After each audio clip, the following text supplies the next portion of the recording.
إن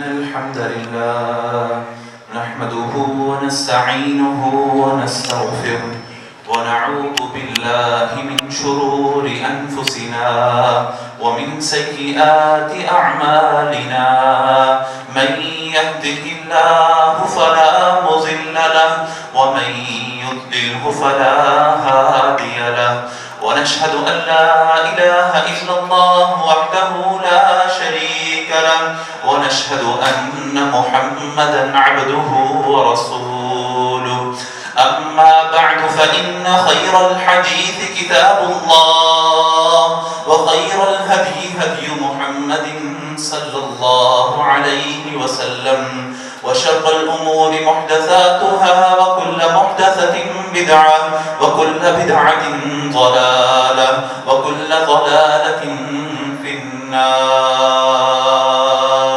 أعوذ بالله من الشيطان الرجيم. يا أيها الذين آمنوا اتقوا الله حق تقاته ولا تموتن إلا وأنتم مسلمون. يا أيها الناس اتقوا ربكم الذي خلقكم من نفس واحدة وخلق منها زوجها وبث منهما رجالا كثيرا ونساء واتقوا الله الذي تساءلون به والأرحام إن الله كان عليكم رقيبا. يا أيها الذين آمنوا اتقوا الله وقولوا قولا سديدا يصلح لكم أعمالكم ويغفر لكم ذنوبكم ومن يطع الله ورسوله فقد فاز فوزا عظيما. قال الله تعالى في القرآن المجيد: أعوذ بالله من الشيطان الرجيم. بسم الله الرحمن الرحيم. وإنما توفون أجوركم يوم القيامة فمن زحزح عن النار وأدخل الجنة فقد فاز وما الحياة الدنيا إلا متاع الغرور. تمام قسم کی حمد و ثنا اللہ عز و جل کے لیے ہیں کہ اس اللہ رب العزت نے ہم پر احسان فرمایا. اللہ تعالیٰ نے ہمیں انسان بنایا. اس سے بھی بڑھ کر اللہ تعالیٰ کا ہم پر احسان یہ ہے کہ اللہ تعالیٰ نے ہمیں مسلمان بنایا. اس کے بعد درود و سلام جناب محمد الرسول اللہ صلی اللہ علیہ وسلم کی ذات گرامی پر کہ جن کے ذریعے یہ دین برحق ہم تک پہنچا ہے. عزیز ساتھیوں، اللہ تعالیٰ نے جب انسان کو دنیا کے اندر بھیجا تو اللہ تعالیٰ نے اس کا مقصد بھی ساتھ ہی واضح کیا کہ دنیا میں جانے کا ایک مقصد ہے. دنیا میں تم جا رہے ہو تو تمہیں فارغ نہیں رہنا بلکہ تمہیں کچھ کام کرنا ہے، کوئی محنت کرنی ہے. دنیا میں تمہیں فضول نہیں بھیجا جا رہا. اللہ تعالیٰ کہتے ہیں: الذی خلق الموت والحیاۃ لیبلوکم ایکم احسن عملا، کہ اللہ تعالیٰ نے زندگی کو پیدا کیا، اللہ تعالیٰ نے موت کو پیدا کیا، اللہ تعالیٰ نے تمہیں بھی پیدا کیا، مجھے بھی پیدا کیا. مقصد کیا تھا؟ مقصد ایک ہی تھا: الذی خلق الموت والحیاۃ لیبلوکم ایکم احسن عملا، تاکہ اللہ تعالیٰ دیکھیں کہ ہم میں سے اچھے اعمال کرنے والے کون لوگ ہیں. اس دنیا کو اس کائنات کے رب نے بنایا، کائنات کے خالق نے بنایا.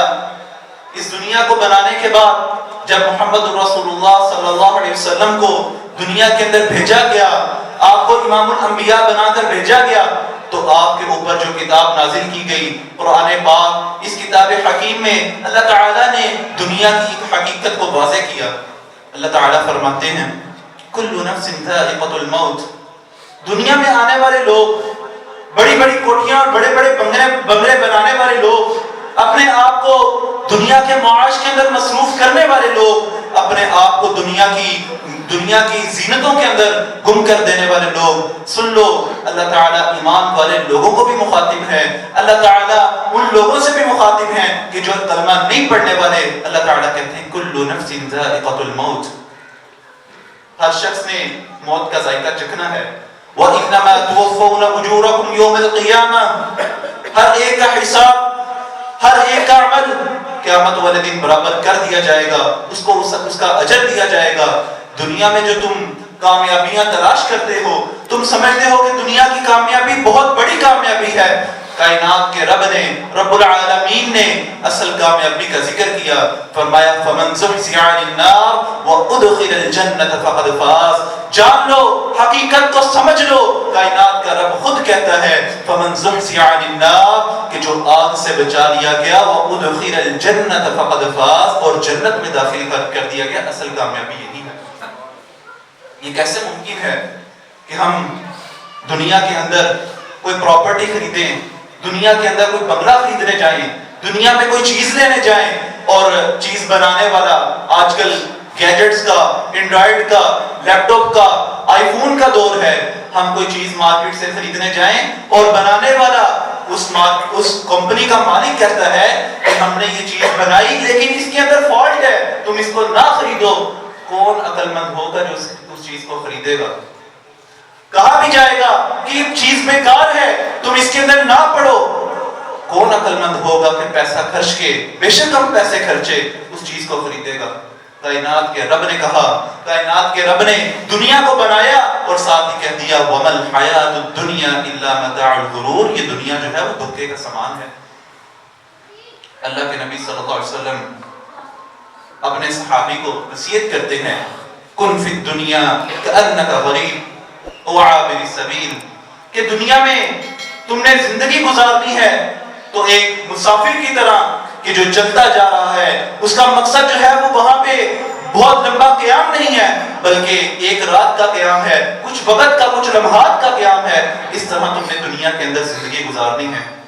عزیز ساتھیو، آج ہم دیکھتے ہیں کہ ہمارے معاشرے کے اندر بہت ساری برائیاں ہیں، بہت ساری برائیاں ہیں، لوگ ایک دوسرے کی جانوں کے دشمن ہیں، لوگ ایک دوسرے کے مال کے دشمن ہیں، لوگوں کی عزتیں آپس میں مسلمانوں کے ہاتھوں سے محفوظ نہیں ہیں۔ وجہ کیا ہے؟ اللہ کے نبی صلی اللہ علیہ وسلم نے ایک معاشرے کی بنیاد رکھی، مدینہ کی ریاست کی بنیاد رکھی۔ وہ لوگ جو ظلم کیا کرتے تھے، مکے کی بستی کے وہ لوگ جو ظالم تھے، جو ڈاکے ڈالنے والے تھے، وہ قبیلے جو لڑائیاں کرنے والے تھے، اللہ کے نبی صلی اللہ علیہ وسلم نے جب بنیاد رکھی مدینہ کی ریاست کی تو یہ وہ لوگ تھے جو اللہ کے نام پہ اپنی گردنیں کٹوانے کے لیے تیار تھے۔ ہر طرح کی برائیوں کو انہوں نے چھوڑ دیا۔ وہ کیا وجہ تھی؟ بہت ساری وجوہات میں ایک چیز جو تھی وہ اللہ کے نبی صلی اللہ علیہ وسلم نے انہیں ایک ویژن دیا تھا۔ وہ کیا ویژن تھا؟ اللہ کے نبی صلی اللہ علیہ وسلم نے انہیں آخرت کی تیاری کا حکم دیا تھا۔ مسلمانوں کو دنیا میں بھیجا گیا آخرت کی تیاری کے لیے۔ یہ دنیا کی تیاری ہمارا مقصد نہیں ہے، آخرت کی تیاری اصل مقصد ہے۔ اللہ تعالیٰ یہ نہیں کہتے کہ تم دنیا نہ کماؤ، دنیا کماؤ، دنیا کو لے کے چلو، لیکن دنیا کی زندگی ہی صرف مقصد نہیں ہے۔ اللہ کے نبی صلی اللہ علیہ وسلم نے آخرت کی تیاری، آخرت کی فکر کو اپنے صحابہ کی جماعت کو سکھلایا۔ جس بندے کی آخرت بہتر ہو گئی، جس کی عاقبت سنور گئی، اس کی دنیا تو پھر بہتر ہو ہی جائے گی، اور آخرت کی بہتری کا اگر اس کو سرٹیفکیٹ تھما دیا گیا تو اس کے تو کیا ہی کہنے۔ اور جس بندے کی آخرت خراب ہوئی، جس کی عاقبت خراب کر دی گئی، جس کو جنت کی بجائے جہنم میں پھینک دیا گیا، دنیا میں جتنی مرضی اس کو لذتیں ملیں، اس کا کیا فائدہ؟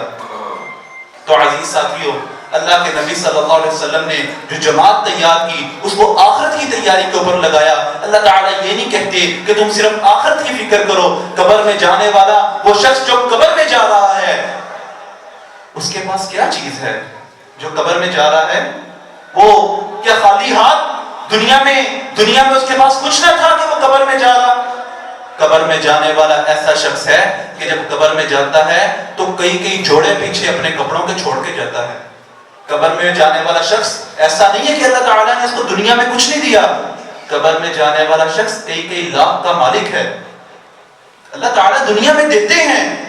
ایسا نہیں ہے کہ قبر میں جانے والا شخص خالی ہاتھ تھا دنیا کے اندر، اس کے پاس رہنے کی جگہ نہیں تھی. کئی تو مرلوں کے، کئی کنالوں کے اور کئی ایکڑوں کے مالک تھے. یہ جو قبر میں جانے والا شخص تھا کہ جس نے حشر کے میدان کی لمبی بھوک کو برداشت کرنا ہے، 50,000 سال کے دن کو برداشت کرنا تھا، ایک ایک دن میں کئی وقت تک کھانا کھانے والا تھا. تو اللہ تعالیٰ دنیا بھی دیتے ہیں، لیکن اللہ تعالیٰ کہتے ہیں کہ دنیا کی زندگی جو ہے وہ اصل زندگی نہیں ہے. تیاری کرنی ہے، آخرت کی تیاری کرنی ہے. عمر فاروق ہیں، 22 لاکھ مربع میل کے مالک ہیں، 22 لاکھ مربع میل کے حاکم ہیں رضی اللہ تعالی عنہ. اللہ کے نبی صلی اللہ علیہ وسلم نے آخرت کی تیاری کے اوپر لگایا. پیغام آتا ہے کہ حکمران آئے گا، حکمران آئے گا تو اس کو چابی دی جائے گی. نکلتے ہیں، آگے چلتے ہیں، آگے بڑھتے ہیں. غالباً شام کا علاقہ آتا ہے تو دیکھتے ہیں کہ شام کے لوگوں نے بڑے بڑے محلات بنائے، بڑی بڑی بلڈنگز بنائی، بڑے بڑے گھر ہیں ان کے. تو دل میں تھوڑا سا خیال آیا، تھوڑا سا روب طاری ہوا کہ انہوں نے اتنے بڑے محل بنا لیے. تو اچانک ہی جیسے یہ دل کے اندر خیال آیا، روب آیا، اپنے آپ کو نصیحت کرنے لگے، کہنے لگے کم ترکوا من جنات وعیون وزروع ومقام کریم ونعمت كانوا فيها فاكهين كذلك وأورثناها قوما آخرين.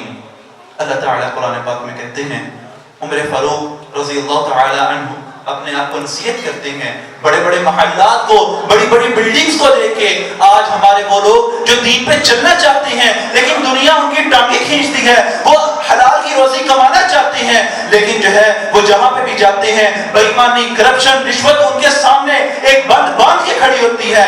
وہ اس کو توڑنا چاہتے ہیں، نہیں توڑ پاتے، خود ٹوٹ پھوٹ کا شکار ہو جاتے ہیں. ان لوگوں کے لیے یہ آیات ہیں، ان لوگوں کے لیے آیات نصیحت ہیں. عمر فاروق اپنے آپ کو نصیحت کرتے ہیں، اپنے آپ کو سیدھا کرنے کے لیے آیات پڑھتے ہیں. کیا کہتے ہیں کہ ترکوا من جنات وعیون. کتنے ہی لوگ ایسے تھے، کتنے ہی لوگ ایسے تھے جو ان باغات میں رہا کرتے تھے. کم ترکوا من جنات وعیون وزروع ومقام کریم. بڑے بڑے خوبصورت گھروں میں، بڑی بڑی خوبصورت جگہوں میں رہتے تھے. وَنَعْمَةٍ كَانُوا فِيهَا فَاكِهِينَ. بڑی بڑی نعمتیں کھانے والے تھے، بہت اچھا کھانے والے تھے، بڑے بڑے پھل کھانے والے تھے، اللہ تعالیٰ کی نعمتوں سے فائدہ اٹھایا کرتے تھے. کیا کہتے ہیں وَنَعْمَةٍ كَانُوا فِيهَا فَاكِهِينَ كَذَلِكَ وَأَوْرَثْنَاهَا قَوْمًا آخَرِينَ. ایسے ہی لوگ ہیں، كَذَلِكَ وَأَوْرَثْنَاهَا قَوْمًا آخَرِينَ. ایسے ہی لوگ ہیں کہ جب وہ دنیا سے جاتے ہیں تو اوروں کو ان کا وارث بنا دیا جاتا ہے. اگلی آیت میں اللہ تعالیٰ کیا کہتے ہیں؟ اللہ تعالیٰ کہتے ہیں کہ دنیا میں رہنے والا وہ شخص جو سمجھتا تھا کہ میرے بغیر معاملات نہیں چل سکتے، اس کو نماز کا کہا گیا، وہ نماز کے لیے اس لیے نہیں آیا، وہ دین کی طرف اس لیے نہیں آیا، وہ اللہ کی عبادت کی طرف اس لیے نہیں آیا. وہ کہتا تھا کہ میرے بغیر میری فصل کو کون دیکھے گا، میرے بغیر جو ہے یہ لہرائی ہوئی فصل کو کون کاٹے گا، میرے بغیر جو ہے وہ کاروبار کون چلائے گا، میرے بچوں کے معاملات کون دیکھے گا. اللہ تعالیٰ کہتے ہیں جو شخص یہ سمجھتا تھا کہ اس کے بغیر دنیا کا نظام نہیں چل سکتا، فما بکت علیہم السماء والارض وما كانوا منذرین. کہ جب وہ دنیا سے گیا تو نہ اس کے لیے آسمان رویا اور نہ زمین اس کے لیے روئی. وما كانوا منذرین. اور نہ ہی اس کو دنیا سے جانے کے لیے مہلت دی گئی. تو آئیے آج ہم تیاری کریں، اس آخرت کی تیاری کریں کہ جس کے لیے اللہ کے نبی صلی اللہ علیہ وسلم نے اپنی جماعت کو، صحابہ کی جماعت کو تیار کیا. کیسی وہ آخرت ہے جس کی تیاری کے اوپر اللہ کے نبی صلی اللہ علیہ وسلم نے اپنی صحابہ کی جماعت کو لگایا. اللہ تعالیٰ کے نبی صلی اللہ علیہ وسلم نے فرمایا کہ جنت کا ایک چھوٹا سا حصہ جس کے اوپر کھونٹی، جس میں تم کوئی چیز لٹکاتے ہو، وہ چھوٹا سا حصہ دنیا اور جو کچھ اس میں ہے اس سے بہتر ہے. اس جنت کی طرف جس کی لمبائی اور چوڑائی زمین و آسمان سے زیادہ ہے، اس جنت کی طرف اللہ کے نبی صلی اللہ علیہ وسلم نے اپنی ٹیم کو، اپنی جماعت کو، صحابہ کی جماعت کو، حزب اللہ کے لشکر کو لگایا. آئیے آج ہم بھی اس جنت کی طرف جاتے ہیں، اس جنت کی طرف بڑھنے کی کوشش کرتے ہیں. اس جنت کی طرف جانے کا ایک بہت بڑا سٹیپ جو ہے وہ حشر کا میدان ہے. حشر کا میدان. کیسا وہ میدان ہے کہ 50,000 سال لمبا دن جب لوگوں کے نامہ اعمال ان کے سامنے پیش کیے جائیں گے، ان کے سامنے رکھے جائیں گے، اور وہ کہیں گے کہ ما لهذا الكتاب لا يغادر صغيرة ولا كبيرة الا احصاها، کہ اس کتاب کے ساتھ، اس نامہ اعمال کے ساتھ کیا معاملہ ہے، یہ کتنی عجیب کتاب ہے، ما لهذا الكتاب لا يغادر صغيرة ولا كبيرة، اس نے تو چھوٹی سی چھوٹی بات کو بھی پکڑ لیا، اس نے تو بڑے سے بڑے عمل کو بھی احاطہ کیا۔ تو آئیے اس نامہ اعمال کو بہتر کرنے کی کوشش کرتے ہیں۔ قیامت والا دن ہوگا، حشر کا میدان ہے کہ کچھ لوگ اس وقت ایسے ہوں گے، سورج جو ہے وہ بالکل ایک نیزے کے فاصلے پہ ہے، لوگ اپنے گناہوں کے مطابق پسینے میں شرابور ہوں گے، تو اس وقت کوئی سایہ نہیں ہوگا۔ 7 طرح کے لوگ ایسے ہیں کہ جنہیں اللہ تعالیٰ اس وقت اپنا سایہ دیں گے جب کوئی سایہ نہیں ہوگا۔ یذلہم اللہ تعالیٰ، کہ اللہ تعالیٰ ان کو اپنا سایہ دیں گے، فی ظلہ یوم لا ظل الا الیہ، کہ اللہ تعالیٰ ان کو اپنا سایہ دیں گے، الا ظل، اللہ تعالیٰ ان کو اپنا سایہ دیں گے۔ آئیے ان 7 خوش نصیب لوگوں کو جلدی جلدی پڑھتے ہیں، آپ اپنی انگلیوں پہ گنتے جائیے گا کہ وہ 7 طرح کے لوگ کون ہیں۔ آئیے ہم کوشش کریں ان سب کے سب لوگوں کے اندر اپنے آپ کو شامل کریں۔ قیامت والا دن ہو، اللہ تعالیٰ ہماری نیکیوں کی وجہ سے ہماری طرف دیکھ کے مسکرا دے، اللہ تعالیٰ اس دن کی سختی سے ہمیں بچا لے کہ جب اللہ تعالیٰ غصے سے، اللہ تعالیٰ اپنے جبر سے، اب اللہ تعالیٰ قہار اور جبار ہیں، اللہ تعالیٰ غصے سے ہماری طرف دیکھیں، اللہ تعالیٰ اس دن کی سختی سے ہمیں بچائیں، ہم ایسی نیکیاں کر جائیں۔ عزیز ساتھیوں، یاد رکھیے گا آج جو ہے وہ نیکی کرنے کا وقت ہے، آج عمل کرنے کا وقت ہے، آج حساب کا وقت نہیں ہے، کل حساب کا وقت ہوگا، کسی کو عمل کرنے کا موقع نہیں دیا جائے گا۔ تو آئیے یہ 7 طرح کے لوگ جو ہیں وہ ان کے بارے میں ہم پڑھتے ہیں، جلدی جلدی ان کی اس حدیث کو ہم گزارتے ہیں۔ پہلا شخص کون ہے؟ امام عادل، کہ وہ شخص 7 طرح کے لوگوں میں پہلا وہ شخص کہ جس کو اللہ تعالیٰ اپنا سایہ دیں گے جب کوئی سایہ نہیں ہوگا، وہ کون ہے؟ امام عادل، عدل کرنے والا حکمران۔ ہم اس کو حکومتوں کے اوپر، ہم اس کو پارلیمانی نظام کے اوپر، صدارتی نظام کے اوپر، ہم اس کو چیف آف آرمی اسٹاف کے اوپر نہیں لاگو کرتے، ہم اس کو کس کے اوپر لاگو کرتے ہیں؟ جس کے بارے میں اللہ تعالیٰ نے ہم سے سوال کرنا ہے۔ امام عادل، کلکم راعی وکلکم مسئول، تم میں سے ہر کوئی ذمہ دار ہے۔ یہ کون ہے؟ امام عادل ایک باپ ہے، اس سے اس کی رعایا کے متعلق، اس کے گھر کے متعلق، اس کی حکومت کے متعلق سوال کیا جائے گا، اسے پوچھا جائے گا بتاؤ تمہیں اللہ تعالیٰ نے حکمران بنایا، تم نے کیسا وقت گزارا، تم نے کیسے فیصلے کیے، تم نے اپنی اولاد کی کیسے تربیت کی۔ یہ چند ماہ پہلے کا واقعہ ہے، میں سفر کر رہا تھا، ہمارا ایک سیشن تھا، ایک پروگرام تھا، تو پروگرام کے لیے سفر کرنے کا موقع ملا، نارووال کی طرف جانا تھا، ساتھ ایک شخص بیٹھا ہوا، گپ شپ شروع ہوئی، تو میں نے اس سے پوچھا کہ کیا کرتے ہو تم؟ وہ کہنے لگا کہ میں ٹرک ڈرائیور ہوں۔ گپ شپ ہوتی گئی تو میں نے اس سے پوچھا کہ آپ کے کتنے بچے ہیں؟ وہ کہنے لگا کہ اب تو شاید مجھے ایگزیکٹ یاد نہیں، کہنے لگا 4 بیٹے اور 2 بیٹی ہیں۔ تو پوچھا کہ کیا کرتے ہیں بیٹے؟ کہنے لگا بڑا بیٹا 29 سال کا اور چھوٹا 28 سال کا، کچھ نہیں کرتے سوائے تنگ کرنے کے، صرف تنگ ہی کرتے ہیں۔ میں نے کہا ان کے لیے دعا نہیں کرتے؟ کہتا میں دعا کرتا ہوں ان کے لیے۔ کیا دعا کرتے ہیں؟ میں دعا کرتا ہوں کہ اللہ کرے میرے دونوں بڑے بیٹے جو ہیں وہ جلدی اس دنیا سے چلے جائیں، اللہ کرے دونوں بڑے بیٹے کسی دن ٹرک کے نیچے آ کے مر جائیں۔ چونکہ ہم لوگ کونسلنگ کے سیشن کرواتے ہیں، پیرنٹنگ کی ورکشاپ کرواتے ہیں، پورے ملک میں ہمارا آنا جانا ہے، تو میں اس کو سمجھانے لگا کہ چچا جان یہ آپ کیسی عجیب بات کرتے ہیں، والد کو اپنے بچوں کے لیے ایسی دعا کبھی نہیں کرنی چاہیے۔ ابھی میں اس کو سمجھا رہا تھا تو اس کی بیگم کی کال آئی، اس نے سپیکر آن کیا، اپنی بیوی سے پوچھنے لگا کہ کیا کر کے ہٹی ہو؟ وہ کہنے لگی کہ میں نے جھولی اٹھا کے دعا کی، عشاء کی نماز پڑھی، عشاء کی نماز پڑھنے کے بعد جھولی اٹھا کے دعا کی۔ کہ کیا دعا کی؟ کہتی ہے میں نے دعا کی کہ اللہ کرے دونوں بڑے بیٹے جو ہیں ان سے میری جان چھوٹ جائے۔ میں حیران ہوا کہ باپ نے چلو یہ بد دعا دی، ماں نے بھی ہم لوگ کسی یورپ کے ملک میں رہنے والے نہیں ہیں، ہم لوگ مشرق کے اس ملک میں، پاکستان کے اس صوبے پنجاب میں رہنے والے ہیں کہ جہاں پہ والدین کے ساتھ جتنا مرضی اختلاف ہو لیکن ہماری بانڈنگ بہت اسٹرانگ ہوتی ہے. کبھی والدین اپنے بچوں کے لیے بد دعا نہیں کرتے. میں نے پوچھا آخر معاملہ کیا ہے؟ کہنے لگے کہ دونوں بڑے بیٹے جو ہیں وہ نشہ کر کے گھر آتے ہیں اور آ کے ماں کو بھی مارتے ہیں اور باپ کو بھی مارتے ہیں. آغاز کہاں سے ہوا؟ بری تربیت سے. جہاں اولاد کا قصور ہے وہاں والدین کا بھی قصور ہے. ایک دن میں یہ حادثہ نہیں ہوا، صدیاں لگی، برسوں لگے، سال لگے، یہ تب جا کے یہ تربیت کا نتیجہ نکلا. کہنے لگا، وہ شخص کہنے لگا کہ میرے پاس صرف ایک ہی حل ہے. کہتا ہے میرے پاس صرف دو حل ہیں، میں ٹرک چلاتا ہوں، یا تو میں اپنے بچوں کو خود ٹرک کے نیچے دے دوں یا پھر میرے ہاتھ کبھی گولیاں لگے، پسٹل لگے تو میں گولیاں مار کے اپنے بچوں کو مار دوں.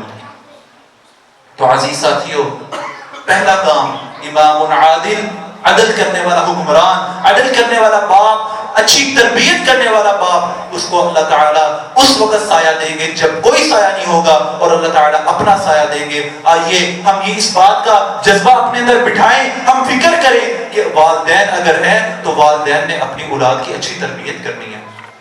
بہت سارے نوجوان یہاں پہ بیٹھے، آنے والے دنوں میں اللہ تعالیٰ نے ان کو والدین بنانا ہے تو یہ آج سے عزم کریں کہ جہاں وہ آج اپنی تربیت کا خیال رکھیں گے وہ آنے والے دنوں میں نئی نسل کو اچھے طریقے سے پروان چڑھائیں گے. دوسرا شخص وہ نوجوان جو اللہ کی عبادت میں جوان ہوا، شاب نشأ فی عبادت اللہ. بہت مشکل کام ہے، خاص کر اس گیجٹ کے دور میں، اس ڈیوائس کے دور میں. اللہ کے نبی صلی اللہ علیہ وسلم نے ارشاد فرمایا بادروا بالاعمال کقطع الليل المظلم. نیک اعمال کرنے میں بہت جلدی کرو، جلدی سے، جیسے ہی تمہیں موقع ملے تم نیک عمل کر لو، دیر نہ کرو. کیوں؟ اس وقت کے آنے سے پہلے پہلے جب فتنے اندھیری رات سے بھی تیز ہوں گے، جب فتنے اتنے خطرناک ہوں گے کہ ایک شخص وَيُصْبِحُ الرَّجُلُ مُؤْمِنًا، ایک شخص جو صبح کے وقت مومن ہے، وَيُمْسِي كَافِرًا، شام کو کافر ہو چکا ہوگا.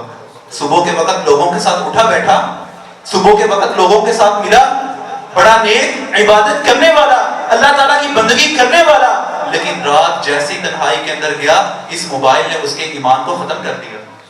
آج ہم سوچیں کیا یہ فتنے ہمارے معاشرے کے اندر نہیں موجود؟ کیا لوگ اس حالت میں زندگی نہیں گزارتے کہ صبح کے وقت وہ ایمان کے اوپر ہوتے ہیں اور رات کی تنہائیوں کے اندر وہ ایمان سے نکل چکے ہوتے ہیں؟ قیامت والا دن ہوگا، ایک شخص ہوگا کہ جس کے سامنے نیکیوں کے پہاڑ ہوں گے، اس کی اتنی نیکیاں تہامہ پہاڑ جتنی نیکیاں کہ وہ اپنی نیکیوں کو دیکھ کے فخر کرنے والا ہوگا.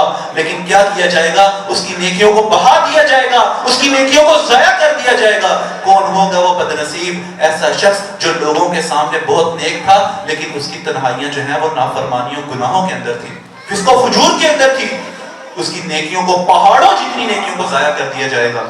شاب نشأ فی عبادت اللہ، بہت مشکل ہے، بہت مشکل کام ہے. اس لیے اس کا ریوارڈ، اس کا اجر جو ہے وہ اتنا زیادہ ہے کہ جب کوئی سایہ نہیں ہوگا، کوئی سہارا نہیں ہوگا تو اللہ تعالیٰ جو ہے وہ اپنا سایہ دینے والے ہوں گے. تیسرا وہ شخص جس کا دل ہر وقت مسجد میں لگا رہا، وہ شخص جس کا دل ہر وقت مسجد میں لگا رہا. ظہر کی نماز پڑھی، کب وقت ہوگا؟ عصر کی نماز کے لیے کب جاؤں گا؟ یہ نماز کیا چیز ہے؟ میں اپنے رب سے ملاقات کرتا ہوں، میں اپنے رب سے گفتگو کرتا ہوں، میرا دل جو ہے میرے رب کے بغیر نہیں لگتا. کب عصر کا وقت ہوگا؟ کب مغرب کا وقت ہوگا؟ میں پھر جاؤں گا، میں وضو کروں گا. ہر وقت وضو میں رہنے کے باوجود جو ہے وہ مسجد میں جاتا ہے، وضو کرتا ہے، اذان کے وقت مسجد میں پہنچتا ہے، اذان سے پہلے مسجد میں پہنچتا ہے اور جا کے اللہ تعالیٰ سے کے سامنے ہاتھ اٹھاتا ہے، دعا کرتا ہے، اپنے رب سے گفتگو کرتا ہے. اس کا اپنے رب کے بغیر دل نہیں لگتا. عشاء کے بعد پھر انتظار کرتا ہے فجر کا نہیں، تہجد کا، قیام اللیل کا، کہ کب اللہ تعالیٰ جو ہے وہ مجھے جگائیں گے، اللہ تعالیٰ میری آنکھوں کو اٹھائیں گے، میری آنکھوں کو کھولیں گے، میں اٹھوں گا، اپنے دل کو، اپنے ضمیر کو بیدار کروں گا، نور کی، ایمان کی حرارت سے اسے جگاؤں گا. اور پھر وہ آتا ہے مسجد کی طرف، اپنے ہاتھ اٹھاتا ہے اور اللہ تعالیٰ سے گفتگو گپ شپ کرنا شروع کر دیتا ہے. تیسرا وہ شخص، آج ہمارے دل جو ہیں وہ اپنے دوستوں کے ساتھ لگتے ہیں، دوستوں کی محفلوں میں بیٹھتے ہیں تو وقت گزرنے کا پتہ نہیں لگتا، اپنے خاندان والوں کے ساتھ بیٹھتے ہیں، اس موبائل کے ساتھ وقت گزارتے ہیں تو وقت گزرنے کا پتہ ہی نہیں لگتا۔ تو آئیے آج ہم عزم کریں کہ ہم نے وقت جو ہے اپنے رب کے ساتھ گزارنا ہے۔ چوتھا، کون ہے وہ شخص؟ دو ایسے لوگ جو اللہ کے لیے محبت کرتے ہیں، اسی پر وہ جمع ہوتے ہیں اور اسی پر وہ جدا ہوتے ہیں۔ کتنی بڑی بات! اللہ کے نبی صلی اللہ علیہ وسلم نے ارشاد فرمایا قیامت والا دن ہوگا، اللہ تعالیٰ کچھ لوگوں کو اتنی سہولیات دیں گے، اتنی فیسلٹیز دیں گے، اتنے انعامات کریں گے۔ ذرا غور سے سنیے گا، قیامت والا دن ہے، نبی کریم صلی اللہ علیہ وسلم کی زبان مبارک سے یہ بات نکلتی ہے کہ قیامت والا دن ہے، اللہ تعالیٰ کچھ لوگوں کے اوپر اتنے انعامات کریں گے، اتنی سہولیات دیں گے، اتنی فیسلٹیز دیں گے کہ انبیاء بھی ان کے اوپر رشک کریں گے۔ پوچھا گیا کون ہے وہ لوگ؟ کہا وہ دو لوگ جو اللہ کے لیے آپس میں محبت کرنے والے ہیں۔ آج ہماری محبتیں پیسوں کے اوپر، کاروبار کے اوپر۔ آئیے آج سے عزم کریں کہ محبت کریں گے تو اللہ کے لیے کریں گے، اگر جدا ہوں گے تو اللہ کے لیے، دین کو بنیاد بنا کے جدا ہوں گے۔ اگلا وہ شخص، ایسا شخص، بہت مشکل کام ہے، بہت مشکل کام ہے، ایسا شخص جسے کوئی خوبصورت اور عزت دار، جاہ و جلال والی، مرتبے والی، خاندانی عورت اسے گناہ کی دعوت دے، لیکن وہ کیا کہے؟ انی اخاف اللہ، میں اللہ سے ڈرتا ہوں۔ بہت مشکل کام ہے۔ اللہ تعالیٰ اس آزمائش میں بھی اگر کسی کے اوپر آئے تو ہمیں پورا رکھے، اللہ تعالیٰ بلکہ اس آزمائش سے بچائے۔ بہت بری آزمائش ہے، لیکن جب بندہ اس آزمائش سے بچ جاتا ہے تو پھر کیا ہوتا ہے؟ یوسف جیسا اس کو اللہ تعالیٰ خوبصورتی بھی عطا کرتے ہیں، یوسف جیسی خوشبو بھی عطا کرتے ہیں، یوسف جیسا اللہ تعالیٰ اجر بھی دیتے ہیں اور یوسف جیسا مرتبہ بھی دیتے ہیں علیہ السلام۔ اللہ تعالیٰ اس آزمائش سے ہمیں بچائے۔ اگلا وہ شخص، وہ انسان جو صدقہ کرے اور اسے اس طرح صدقہ کرے، اس طرح چھپا کے صدقہ کرے کہ اگر وہ بائیں ہاتھ سے صدقہ کرتا ہے تو دائیں ہاتھ کو بھی علم نہ ہو، ایسا صدقہ کرے۔ صدقہ کرنا کیا ہے؟ ہم صدقہ کیا کرتے ہیں؟ جیب میں ہاتھ ڈالا، وہ جو چینج نکلا، جو ٹوٹے پیسے نکلے، یار یہ جیب میں کھڑکتے ہیں، یہ ان پیسوں کو میں سنبھالوں گا کہاں پہ؟ ان پیسوں کو اللہ کے راستے میں خرچ کرتے ہیں۔ اللہ تعالیٰ کیا کہتے ہیں؟ لن تنالوا البر حتى تنفقوا مما تحبون، اللہ کے راستے میں وہ چیز خرچ کرو جو تمہیں سب سے زیادہ محبوب ہے، پھر اللہ تعالیٰ تمہاری اس نیکی کو قبول کریں گے۔ آج ہمارے ایمان، توکل اس قدر پختہ نہیں ہے، مضبوط نہیں ہے۔ اگر میں نے اپنی محبوب چیز اللہ کے راستے میں خرچ کر دی تو میرے پاس پیچھے بچے گا کیا؟ ہمیں اللہ تعالیٰ کے انعامات کے اوپر یقین نہیں ہے۔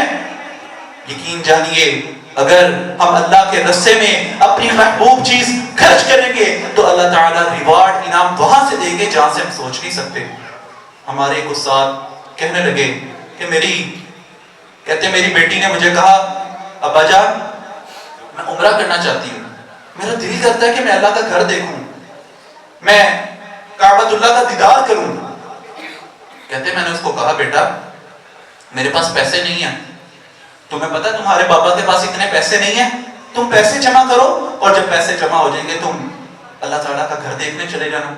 کہتے اس کو جو پاکٹ منی ملتی تھی، اس کی جو جیب خرچی تھی، اس نے پیسے جمع کرنے شروع کیے، کچھ سال لگے اس نے پیسے جمع کر لیے۔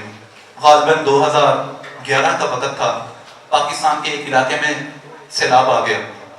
کہتے میں جمعہ پڑھنے کے لیے گیا تو قاری صاحب جمعہ پڑھانے کے لیے کوئی مہمان آئے، وہ جمعے میں یہ بات کہہ رہے تھے کہ لوگوں اللہ تعالیٰ سے ڈرو، آج وقت ہے کہ تمہارے مسلمان بہن بھائی پریشانی کی حالت میں ہیں، ان کے سر پہ چھت نہیں ہے، ان کے پاس پہننے کے لیے کپڑا نہیں ہے، ان کے پاس کھانے کے لیے کھانا نہیں ہے، کوئی چیز نہیں ہے، آج تم ان کی مدد کرو، اللہ تعالیٰ قیامت والے دن تمہاری مدد کریں گے۔ کہتے میری عزت نے، میری غیرت نے گوارا نہ کیا کہ میرے گھر میں پیسے پڑے ہو اور میرے مسلمان بہن بھائی پریشانی کی حالت میں ہو۔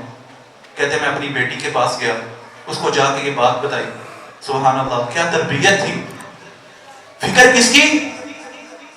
اپنے مسلمان بہن بھائیوں کی، ان لوگوں کی جن کو کبھی دیکھا تک نہیں، لیکن اس یقین کے ساتھ کہ انہوں نے کلمہ لا الہ الا اللہ پڑھا، میرا رشتہ اس کے ساتھ زیادہ مضبوط ہے۔ اس رشتے کی بنیاد پہ کیا اپنی بیٹی کو کہتے ہیں کہ میری غیرت کی گوارا نہیں کرتی کہ ہمارے گھر میں پیسے ہوں؟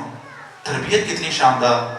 بیٹی کہنے لگی ابا جان عمرہ تو میں پھر کر لوں گی، یہ پیسے، کہ پیسے پکڑیے اور اللہ کے راستے میں جا کے خرچ کر دیجیے. کہتے ہو میں نے پیسے خرچ کر دیے، محبوب چیز خرچ کی، پھر اللہ تعالیٰ انعام ایسی جگہ سے دیتے ہیں کہ جہاں سے بندے کے وہم و گمان میں نہیں ہوتا. کہتے چند دن گزرے، مکہ المکرمہ سے میری بیٹی کے لیے نکاح کا پیغام آ گیا، اس کا نکاح ہو گیا، وہ مکہ میں رہتی ہے. پہلے شاید ساری زندگی ایک عمرہ کرتی، آج جتنے مرضی عمرے جا کے کر لے. ملے گا جب اپنی محبوب چیز اللہ کے راستے میں خرچ کریں گے. اور آخری، وہ شخص جو اللہ کو تنہائی میں یاد کرے، وہ شخص جو اللہ کو تنہائی میں یاد کرے اور اس کی آنکھیں جو ہیں وہ آنسوں سے بہنے لگے، اس کی آنکھوں سے آنسو نکلنے لگے، تو آئیے اللہ تعالیٰ کے ساتھ اتنا تعلق مضبوط کریں، اللہ تعالیٰ کے ساتھ اتنی دوستی لگائیں، اللہ تعالیٰ کے ساتھ ایسا گہرا تعلق ہو، کہیں پہ گناہ ہو، ہمیں کہیں پہ غلطی کریں لیکن ہمیں یہ پتا ہو، ہمیں اس بات کا یقین ہو کہ اللہ لا تقنطوا من رحمت اللہ، اللہ کی رحمت سے نا امید نہ ہو. جتنا مرضی بڑا گناہ کر دیں، قتل کرنے والے کو اگر معافی مل سکتی ہے تو ہمارے گناہ تو چھوٹے چھوٹے ہیں، لیکن کرنا کیا ہے؟ کرنا یہ ہے کہ جب ساری دنیا سوئی ہو، جب سب لوگ خواب کے نشے میں ہوں، جب سب لوگ نیند کی آغوش میں، نیند کی وادیوں میں ہوں، تو مجھے اٹھنا ہے، مجھے رات کی تنہائی میں، رات کے اندھیرے میں اٹھنا ہے، شیطان سے ٹکرانا ہے، شیطان کے وار کو شکست دینی ہے اور اپنے رب کے سامنے ٹھنڈے پانی سے، سردیوں کی ان راتوں میں ٹھنڈے پانی سے وضو کر کے میں اپنے رب کے سامنے کھڑا ہوں، میں اپنے رب کے سامنے دونوں ہاتھ کو پھیلاؤں اور پھر گڑ گڑا کے رہوں. کیسے ممکن ہے کہ رب جو ہے وہ آسمان دنیا پہ ہو اور پوچھے کون ہے جو معافی مانگنے والا ہے، اور میں دعا کروں؟ کیسے ممکن ہے کہ میرا رب جو ہے کائنات کا رب، میرا خالق جس نے مجھے پیدا کیا، وہ میرے گناہوں کو معاف نہ کرے؟ تو آئیے آج ہم کوشش کریں، جنت کو اپنا گھر، اپنا مسکن بنانے کی کوشش کریں. اللہ تعالیٰ سے دعا ہے کہ اللہ تعالیٰ ہم سب کو جنت الفردوس میں جمع کرے.